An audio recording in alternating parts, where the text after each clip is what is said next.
Seja bem-vindo. Estamos começando mais um programa Entrevista da Hora. De antemão, grato pela sua audiência. Bom, no programa de hoje nós vamos falar de um assunto que nos diferencia de todos os animais da face da Terra. Estou falando de cultura, estou falando de arte, fruição, né? Estou falando da benfeitoria que está buscando o Museu de Arte Sacra de Mato Grosso. E para falar dessa benfeitoria, estou recebendo aqui a diretora do museu, Viviane Lozzi. Muito bem-vinda, grato pela presença. Obrigada, Cláudio, pelo convite. Obrigada por mais uma vez estar aqui no seu programa, poder falar um pouquinho, né, de cultura e arte. Sim, é um prazer imenso, né, falar contigo, falar dessa área que é uma área apaixonante, né? O Museu de Arte Sacra de Mato Grosso teve uma ideia brilhante, né, que é tornar o acervo mais acessível, né? Acessível a pessoas com deficiência visual, acessível a crianças, acessível também para passear com esse acervo, né? Porque é difícil para você tirar uma peça barroca de 200, 150 anos e sair passeando por aí. Mas, né, um acervo em 3D realmente te permite uma mobilidade interessante. Viviane, como é que surgiu essa ideia, né, de imprimir em 3D essas peças? Conta um pouquinho para a gente.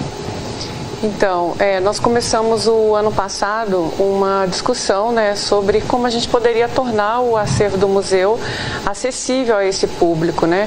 Porque ali a gente tem hoje um acervo que é do século XVII, XVIII e XIX e ele está impossibilitado ao toque, né? As pessoas não têm como tocar porque são acervos raros. E automaticamente de você fazer o toque nessas peças, você transmite da sua mão suor e sal. Então, com isso você tem um processo de deteriorização da peça e o nosso objetivo é fazer com que aquele acervo conservá-lo e deixar que para futuras gerações também possam poder ver.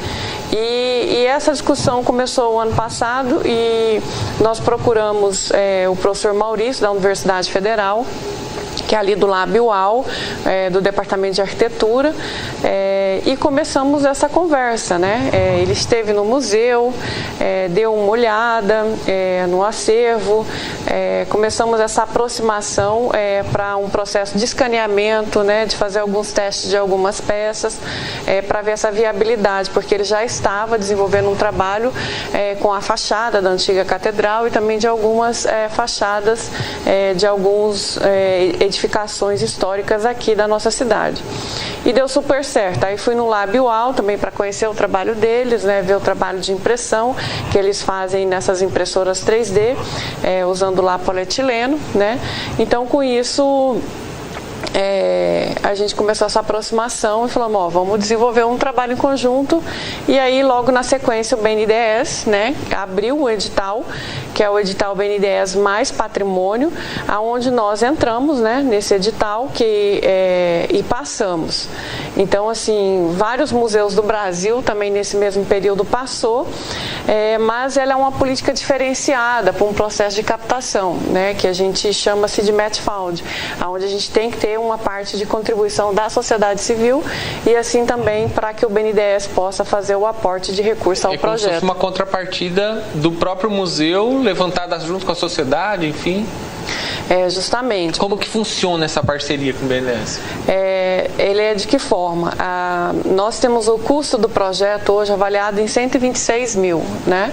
Que é para fazer essas réplicas. Então, nós vamos fazer em torno, vão ser aproximadamente 40 peças do nosso acervo que vai ser reproduzido, né? Só que tem um custo para isso, né? A gente tem um custo de pessoal que vai trabalhar, assim como também a questão do próprio material e algumas manutenções de impressoras que é do professor Maurício que está lá na universidade.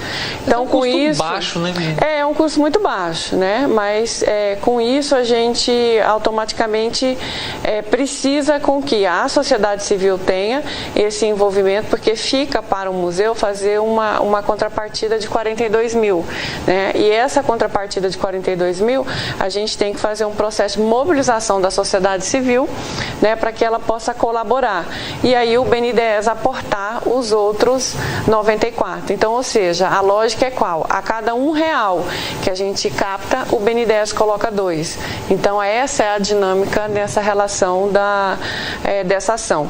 Então, ela é uma ação que acaba onde nós vamos conquistar benfeitores para esse projeto e benfeitores que entendam a proposta dessa ação.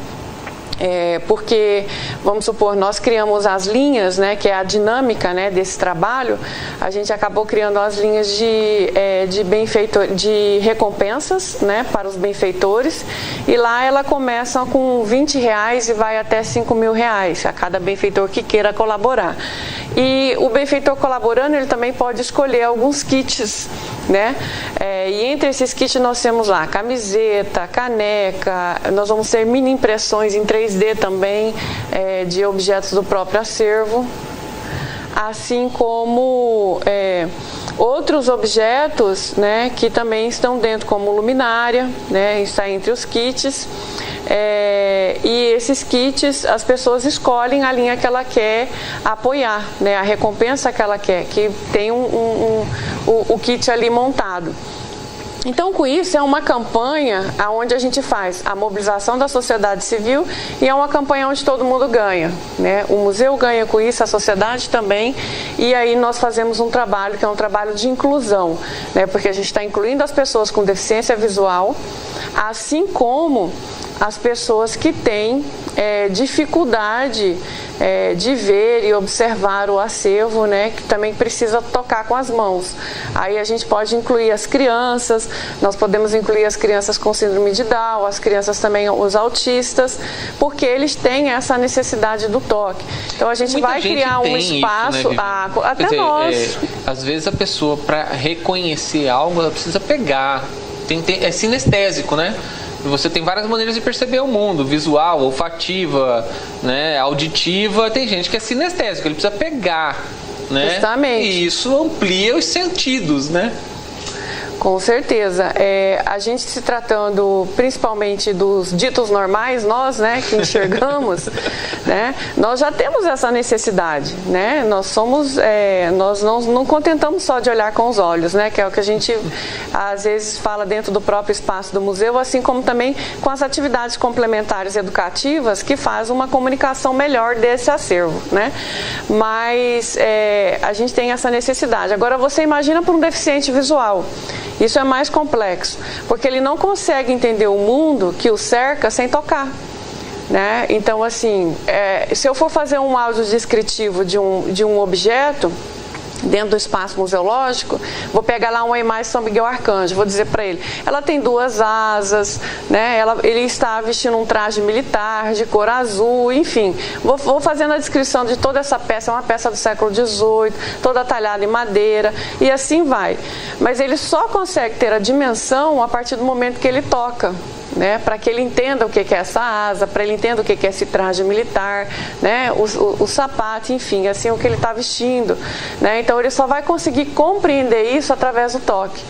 Então para ele é muito mais difícil, né? E a gente que tem a visão, a gente também já tem essa necessidade de tocar, mas para o deficiente visual e também o cego, as pessoas com baixa visão, que a gente inclui em toda essa categoria, eles precisam, porque eles veem um mundo diferente, né? Então esse projeto, ele torna o Museu de Arte Sacra acessível para esse público, assim também como para crianças, porque dentro do circuito expositivo nós vamos criar espaços específicos que vão fazer essa comunicação com esse público, né? E eles também vão poder ter acesso a esse aparelho cultural. E esse projeto é um projeto dentro do nosso estado inédito, né? Porque a gente não tem nenhum museu em Cuiabá e nem no estado de Mato Grosso adaptado para receber esse público. É um projeto muito bonito, né? Inclusivo. Que vai permitir ao museu a itinerância também dessas peças, porque a partir, como eu disse no início, você tem isso em polietileno, né? Isso, são as impressões em 3D. Impressão em 3D, plástico, né? Então você consegue, de repente, transportar, levar isso para uma cidade no interior, levar um pouquinho desse acervo, que é um acervo riquíssimo de história sacra, né, mato-grossense.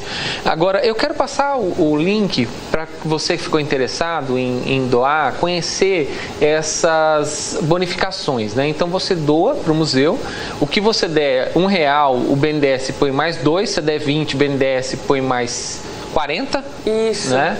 Se der 100, o BNDES põe mais 200, né? E você pode entrar lá para conhecer, estão lindos os brindes para os benfeitores. Então é benfeitoria.com/Museu de Arte Sacra Mato Grosso, não, Museu de Arte Sacra 3D. benfeitoria.com/Museu de Arte Sacra 3D. E nesse link você conhece a campanha como um todo, pode ver os benefícios, pode doar 20, 40, 100, 200, 5 mil reais, se você puder ajudar, com certeza vai ser muito bem-vindo. Eu queria que você falasse um pouquinho, Viviane, porque às vezes a gente tem boas ideias, né, e não conhece os caminhos, né? E o museu achou um edital junto ao BNDES e foi nesse crowdfunding, né, que é essa plataforma na internet chamada Benfeitoria, e tem vários projetos lá e tal.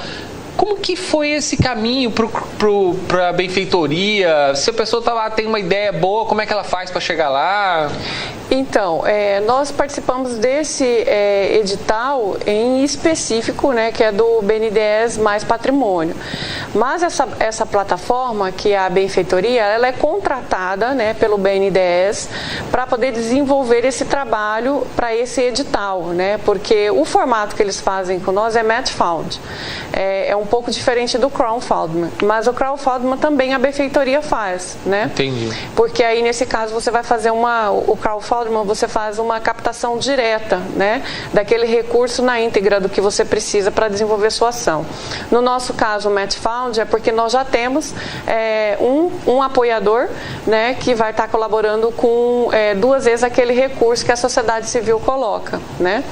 Então, por isso que ele tem esse outro formato. Mas, ao mesmo tempo, todos os dois mecanismos, eles são mecanismos de financiamento coletivo, né? Isso que é importante.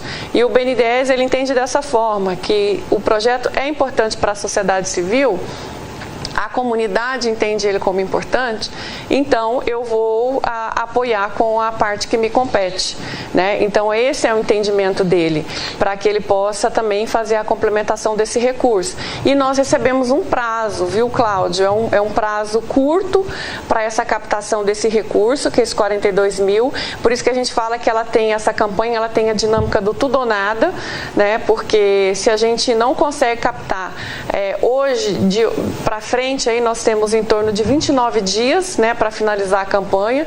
A gente está até que dia? 25 de fevereiro? Até dia 25 de fevereiro. Isso, a gente finaliza a campanha dia 25 de fevereiro. É poucos dias, né, para essa captação desse recurso. Então a gente precisa que a sociedade de fato se conscientize para essa importância e que ela colabora, né? As pessoas colaborem com valores que comportam todos os bolsos ali. A gente começa com R$20, mas aí você tem 20, 40, vai aumentando de acordo com o bolso desse benfeitor, né? De acordo com a condição financeira que ele tenha. Então a gente acabou fazendo dessa forma, né, que pudéssemos ter contribuições de vários benfeitores. Lá no total a gente já está com 81 benfeitores, nós estamos chegando próximo a 30%, né, da captação dos recursos, mas é importante que a gente tenha mais. E assim, eu faço também um apelo aqui a essa casa, né, que também os deputados, né, e as deputadas, aí nesse caso só a deputada Janaína, né, temos uma só, também colaborem, né, que sejam dos benfeitores dessa grande ação. A gente já teve a colaboração do deputado Allan Kardec, né, que já foi um benfeitor, e gostaria sim que os outros demais deputados também pudessem aderir né, a essa ação e ser um benfeitor ali, de com certeza também fazer uma colaboração bem generosa, né, com o projeto nas linhas que nós temos, que são as linhas Master, Gold, né, que é viável, né, para cada um deles. Assim também convido a todos os trabalhadores dessa casa aqui da Assembleia Legislativa, né, também a colaborarem com o projeto. Pessoal aqui da TV também, né, a fazer essa colaboração, porque essa é uma ação em que a gente vai ter condições de executá-la se a gente de fato tiver um envolvimento da sociedade civil. Então é importante que a gente tenha o envolvimento de vocês e que a gente tenha a colaboração de vocês. E que vocês entendam também que esse projeto ele é importante nesse aspecto do que a gente está trabalhando, que é fazer o processo de inclusão, né, das pessoas com deficiência visual. É interessante pensar, né, assim, essa contrapartida, né, quer dizer, desde que a sociedade entenda que isto é importante, nós colocamos o dinheiro também, né, e é mais ou menos isso que o BNDES está dizendo. Olha, eu ponho 2 vezes mais daquilo que você colocar, né? Eu ponho mais 2, mas eu preciso que a sociedade também considere isso como uma coisa relevante. Você falou em 40 impressões, são 40 peças? Isso. Como que elas foram escolhidas? Então, a gente escolheu pelo grau de importância. Nós temos hoje lá no nosso acervo, são 4 altares, né, do século XVIII e um do século XIX. Entre eles, a gente tem uma escala bem grande, né, a escala de proporção. A gente está falando aí de 5 metros de comprimento por quase 8 de altura. Então, a gente não vai poder fazer réplicas com escala original. Nós vamos fazer com uma escala menor, né? E nós escolhemos os altares. Além dos altares, a gente escolheu a parte de imaginário, alguns objetos litúrgicos, né, celebrativos, alguns objetos de Dom Aquino, porque o museu ele possui o acervo de Dom Aquino Correia. Então, com isso, a gente também vai reproduzir algumas peças do próprio acervo dele pessoal e também do próprio dormitório. E escolhemos algumas peças também que vêm a ser do Papa João Paulo II. E aí, dentro do museu, a gente tem instrumentos musicais, que são remanescentes da antiga catedral demolida em 1968, e alguns outros objetos processionais, né, que também vão estar dentro dessas peças escolhidas para essa reprodução. Então a gente teríamos até mais, a gente tem até mais acervo, né, que teria condições de ser reproduzido. E com isso a gente cria, né, um espaço sensorial, um espaço tátil, né, para que as pessoas com deficiência visual possam de fato acessar essa informação do nosso acervo. Viviane, vou te dar uma sugestão: procurar o nosso conselheiro, ex-deputado Guilherme Maluf. Tem um trabalho, algumas leis importantes dentro da área da deficiência visual, que ele sempre buscou incluir. De repente ele também pode auxiliar, eu acho que vale a pena. Eu queria deixar a palavra aberta, nós chegamos aqui ao fim do programa, mas queria deixar a palavra aberta para você colocar alguma coisa que porventura não tenha perguntado, você acha importante trazer? Eu acho que é isso mesmo, a gente acabou falando tudo, né, sobre a campanha.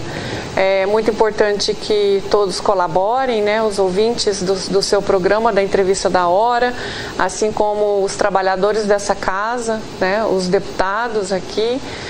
Eu gostei da sua dica em relação ao Guilherme Maluf, né, também vamos estar dialogando aí sobre isso.